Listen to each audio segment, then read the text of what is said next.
първия ден в Осака завърши, след като посетихме един от най-уникалните аквариуми в Азия, а именно Кайокан, където видяхме толкова много животни и Нейно Величество китовата акула, се отправихме да хапнем в един мол, който беше точно срещу аквариума. За всеки, който ще отиде до Осака, препоръчвам ви го с 3 ръце, просто беше уникално преживяване. А тук вече сме в мола и решихме да си хапнем нещо сладичко. Видяхме тези уникални донати. Аз обожавам сладки неща и когато ги видях, просто нямаше как да ги подминем. Взимаш си тавичка и сам се обслужваш, слагаш си какви донати искаш и после на касата ти ги опаковат за вкъщи или за тук.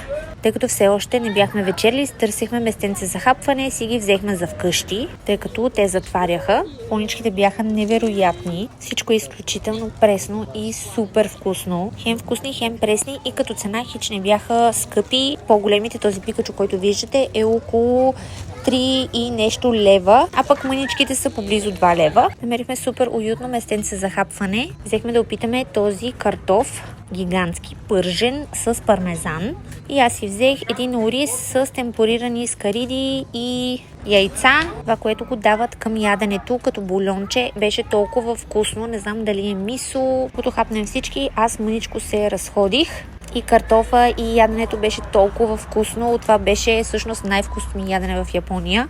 После си направихме малко снимчици ето тук на тези фенери, тъй като обстановката беше много приятна. Ето това са картофите навън, тъй като те се продават и така не е нужда да сядаш в заведението. Ако видите такъв картоф, просто го опитайте, защото е уникален. Това са кадри от Тампозанското виенско колело, което предлага уникална панорамна гледка към целия Осака Бей. Моите родители се возиха, докато ние обикаляхме из мола в Лего магазина и казаха, че е било просто чудесно. Този ден ми беше един от най-любимите. Това преживяване в аквариума беше просто страхотно. През целия ден, между другото, валя и вече когато се прибирахме, дъждът беше спрял.